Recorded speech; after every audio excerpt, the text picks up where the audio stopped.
बिस्मिल्लाहिर्रहमानिर्रहीम। अस्सलाम वालेकुम दोस्तों, एक नई वीडियो के साथ हाज़िर हैं। चले अपनी वीडियो स्टार्ट करते हैं। इस वीडियो को स्टार्ट करने से पहले मैं सिर्फ इंडियंस को एक बात कहूँगा, आपने सबसे पहले घबराना नहीं है। क्योंकि लड़ाई तो रशिया और यूक्रेन की हो रही है, लेकिन इस लड़ाई के अंदर जो सबसे ज़्यादा नुकसान होने जा रहा है वो इंडिया का होने जा रहा है। अब मैं आपको बताता हूँ कि कैसे। जैसा कि आपको मैंने अपनी एक वीडियो के अंदर बताया था कि किस तरह इंडिया जो है वो डिपेंडेंट है अपने मिलिट्री इक्विपमेंट के लिए रशिया के ऊपर, और तकरीबन हर तरह का सामान जिसके अंदर एयरफोर्स, नेवी, आर्मी का सारा सामान शामिल है, इंडिया रशिया से परचेस करता चला आया है। अब जब अमेरिका और यूरोप रूस के ऊपर ये नई इक्तिसादी पाबंदियां लगा रहे हैं तो इसमें भारत जो है उसको बहुत ज़्यादा मसले मसाइल का सामना है। और इस वक्त इंडिया की जो आर्म फोर्सेस हैं और जो इंडियन गवर्नमेंट्स हैं और जो उनके ऑफिशियल्स हैं वो सर जोड़ के बैठे हुए हैं कि हम इन पाबंदियों का किस तरह से मुकाबला करेंगे। पाबंदियां तो रूस पे लग रही हैं, लेकिन इनका इम्पैक्ट जो है वो इंडिया की आर्म फोर्सेस के ऊपर पड़ने जा रहा है। भारत अब अमेरिका और यूरोप की तरफ से रूस पर नई इक्तिसादी पाबंदियों के असरात का मुकाबला करने की तैयारी कर रहा है, जो मॉस्को से हथियारों और फौजी सप्लायर्स की रसद में रुकावट बन सकता है। रूस 1970 से भारत को हथियार फ्राहम करने वाला सबसे बड़ा मुल्क है।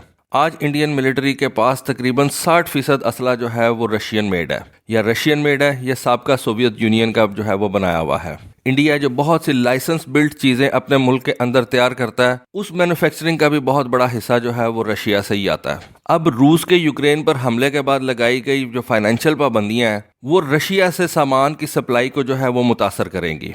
और जिस तरह से अमेरिका और यूरोप रशिया के ऊपर ये फाइनेंशियल पाबंदियां लगा रहे हैं, इंडिया को जो सबसे बड़ा मसला आने वाले दिनों में पेश आएगा वो ये होगा कि इंडिया रशिया को पेमेंट्स किस तरीके से किया करेगा, क्योंकि रशिया के ऊपर तो वो फाइनेंशियल पाबंदियां लगा रहे हैं और इंडिया बहुत ज़्यादा चीज़ें लेता है रशिया से। एक तो पूरे प्लेटफॉर्म्स होते हैं, उसके अलावा जो उनके छोटे छोटे पार्ट्स वगैरह होते हैं। आगे चल के मैं आपको बताता हूँ कौन कौन सी चीज़ जो है वो इंडिया रशिया से इस वक्त परचेज कर रहा है। और ये जो पिछले दिनों इंडिया ने बहुत बड़े बड़े मुआहदे किए थे फिलीपींस वगैरह के साथ, ये भी जो है ये असरअंदाज होने जा रहे हैं। रशिया की तरफ से अभी कोई ऐसी स्टेटमेंट नहीं आई कि हम इंडिया को ये जो सप्लाई है अपने इन इक्विपमेंट्स की इसको डिले कर रहे हैं, लेकिन इस वक्त फिक्र दोनों तरफ पड़ी हुई है। ये जो इंडिया यूनाइटेड नेशंस के अंदर एब्सटेन कर रहा है ना, उसकी भी यही रीजन है कि इंडिया जो है वो रशिया को नाराज नहीं कर सकता। उसकी सारी की सारी मिलिट्री इस्टेब्लिशमेंट जो है वो इस वक्त इस सोच में है कि हमारे पास जो इतना ज्यादा 60% असला है जो कि रशियन मेड है, उसका क्या बनेगा। ठीक है, इंडिया ने बहुत ज्यादा असला जो है वो इकट्ठा कर रखा है, लेकिन असला जो है वो डिप्लीट भी होता है,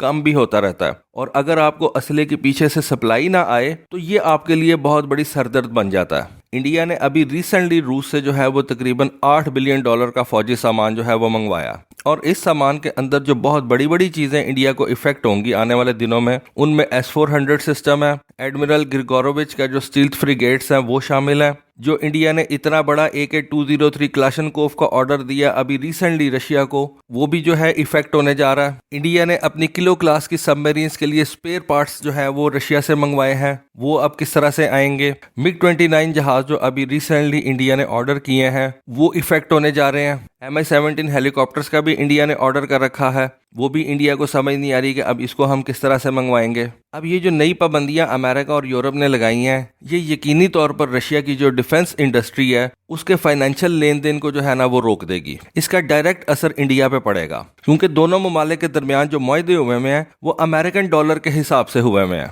बाज मुआहदों के अंदर उन्होंने रुपी और रोबल मैकेनिज्म जो है उसको भी अडॉप्ट किया है, लेकिन ज्यादातर जो बड़े मुआहदे हैं, S-400 का हो गया, MiG-29 का हो गया, किलो क्लास सबमरीन्स का हो गया, ये सारे के सारे जो है ये डॉलर्स के अंदर इंडिया ने पेमेंट करनी है। अब डॉलर्स के अंदर इंडिया पेमेंट कर नहीं सकता, क्योंकि अमेरिका बहादुर ने जो है वो पाबंदियां लगा दी हैं। रशिया उस वक्त तक चीज देगा नहीं जब तक उसको पैसे नहीं मिलेंगे। तो इस वक्त जो है ये एक बहुत बड़ी सरदर्द बन गई है इंडिया के लिए कि हम ये सामान किस तरह से लेंगे। पैसे नहीं देगा तो रशिया माल नहीं देगा, रशिया माल नहीं देगा तो S-400 किधर जाएगा। सोचने वाली बात है। एक चीज है कि इंडिया ये कह सकता है कि जी हम बार्टर सिस्टम के जरिए से ये चीजें उठा लेंगे, लेकिन रशिया को तो पेट्रोल की जरूरत नहीं है, उसके पास तो अपने पास पेट्रोल बहुत ज्यादा है, और इतनी ज्यादा पेमेंट का इंडिया क्या दे सकता है रशिया को, और किस तरह से देगा। तो आप ये समझे कि ये जो बड़े बड़े इक्विपमेंट्स थे ना इंडिया जो रशिया से परचेज करने जा रहा था, ये सारे के सारे वक्ती तौर पे तो स्टक हो गए हैं। यहाँ पे अब एक बात कही जाएगी कि जी जो पुराना सामान हमने ऑर्डर कर रखा है उनके ऊपर जो है ये पाबंदियां नहीं लगेंगी।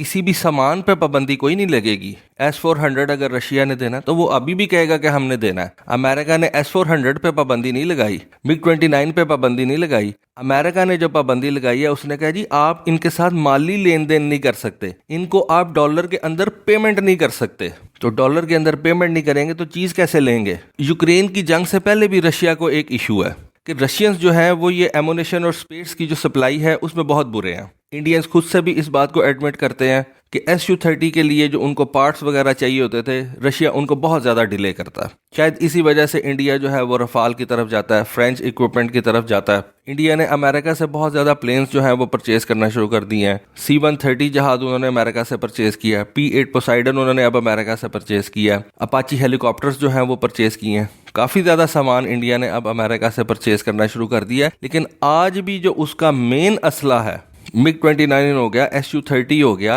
S-400 हो गया, उसकी जो किलो क्लास सबमरीन्स हैं वो आज भी रशिया से आती हैं। रशियंस जो है ये स्पेयर पार्ट्स की सप्लाई के अंदर पहले ही बहुत बुरे थे, अब और ज़्यादा मसले मसाइल का सामना करना पड़ेगा इंडिया को।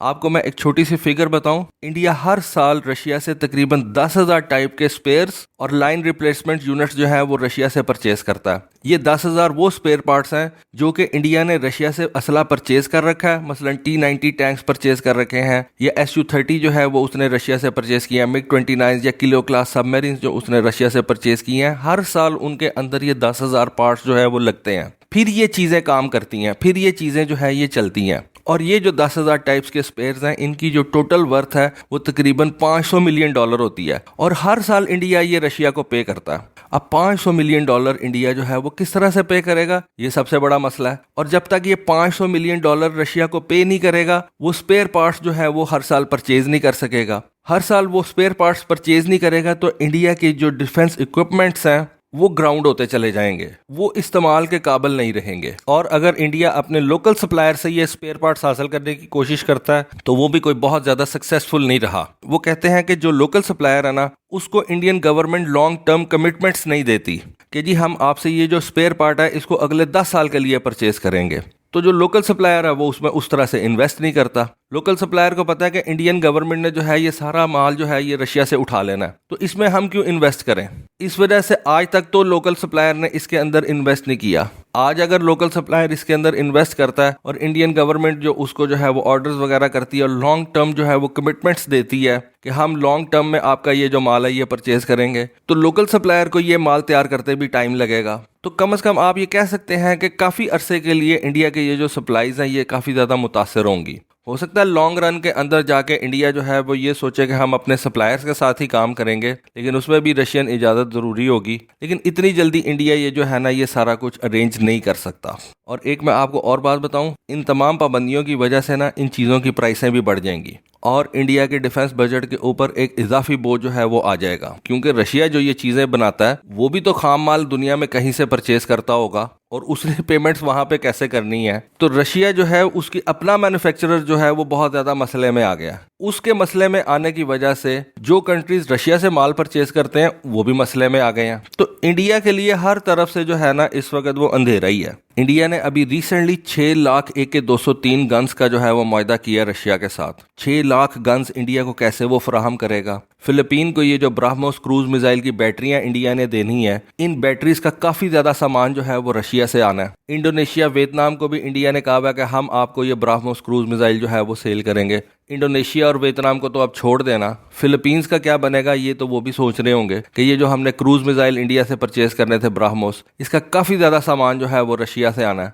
वो आना बंद हो जाएगा। इंडियंस जो ये अपना हाइपरसोनिक मिसाइल सिस्टम इस वक्त तैयार कर रहे हैं, ओवर द होराइजन जो उनके रेडार्स जो है वो तैयार हो रहे हैं, ये सारे के सारे वो रशिया के साथ मिलकर बना रहा है। आप आने वाले दिनों में देखेंगे कि ये जो इंडिया का हाइपरसोनिक मिसाइल सिस्टम है ये भी डिले होगा और ये जो over the horizon radar system है ये भी इंडिया का अब डिले हो जाएगा। अच्छा, यहाँ पे मसला सिर्फ रशियन कंपनीज का ही नहीं है, इंडिया ने यूक्रेन की कंपनीज के साथ भी बहुत ज़्यादा मुआहदे कर रखे हैं। वहाँ पे इंडिया को कहाँ से प्रॉब्लम आएगी, इंडिया यूक्रेन की कंपनी से R-27 air to air missile की अपग्रेड किट्स जो है वो परचेज करने लगा। इंडिया के जो AN-32 मिलिट्री ट्रांसपोर्ट एयरक्राफ्ट्स हैं वो यूक्रेन के अंदर बनते हैं और उसके बारे में कहा जाता है कि रशिया ने वो जो फैक्ट्री है वो ही तबाह कर दी है। अब ये जो R-27A2 एयर मिसाइल है उसकी भी फैक्ट्री रशिया ने तबाह कर दी है और इंडियन एयरफोर्स ने इस मिसाइल का जो ऑर्डर है वो यूक्रेन को कर दिया हुआ है। अब इंडियन एयरफोर्स को ये समझ नहीं आ रही कि हम ये मिसाइल जो है ये किस तरह से परचेज करेंगे। वो फैक्ट्री तबाह हो गई है तो इन मिसाइलों का क्या बनेगा। इंडिया की ये जो BMP-2 इन्फेंट्री फाइटिंग व्हीकल है इसका बहुत ज़्यादा सामान जो है वो यूक्रेन से आता है। इंडिया के ये जो MI-17 हेलीकॉप्टर्स हैं इनका बहुत सा सामान जो है वो यूक्रेन से आता है। इंडिया का एक multi barrel rocket launcher system है उसका बहुत सा सामान जो है वो यूक्रेन से आता है। और वो सारी की सारी जो फैक्ट्रियां थी ना वो रशिया ने अब तबाह कर दी हैं, क्योंकि रशिया के जो 2 बेसिक ऑब्जेक्टिव्स हैं उनमें से एक है कि उसने यूक्रेन की जो करंट गवर्नमेंट है उसको ख़त्म करना है, और दूसरा रशिया का ऑब्जेक्टिव ये है कि उसने यूक्रेन की जो मिलिट्री है और जो मिलिट्री हार्डवेयर जहाँ पे बनता है उन चीज़ों को उसने ख़त्म करना है। यानी कि यूक्रेन जो है वो अपना आने वाले दिनों में डिफेंस ना कर सके, रशिया ने उसके एरिया पे कब्जा नहीं करना, उसकी लड़ने की सलाहियत रशिया ने ख़त्म कर देनी है। और बहुत सा सामान जो है वो इंडिया यूक्रेन से भी परचेज करता है। इस सारे सिनेरियो के अंदर होगा पता क्या कि अमेरिका की मौज लग जाएगी। इंडिया ये जो सारा सामान रशिया से परचेज करता था, यूक्रेन से परचेज करता था, और अब उसकी जो सप्लाई है वो इफेक्ट होगी तो वो ये सारा सामान जो है वो अब अमेरिका से परचेज किया करेगा, और इस तरह से अमेरिका जो है वो अपनी हेजेमनी जो है वो इंडिया के ऊपर कायम कर लेगा। और अब आने वाले दिनों में आप देखना कि इंडिया जो है ना वो अमेरिका से ब्लैकमेल हुआ करेगा। तो दोस्तों ये थी आज की वीडियो, ये थी आज की इन्फॉर्मेशन। होपफुली आपको आज की वीडियो और इन्फॉर्मेशन पसंद आई होगी, कई लोगों को तो नहीं पसंद आई होगी। कमेंट सेक्शन के अंदर अपनी राय से ज़रूर आगाह कीजिएगा। आज के लिए बस इतना ही। Thank you. अल्लाह हाफिज़।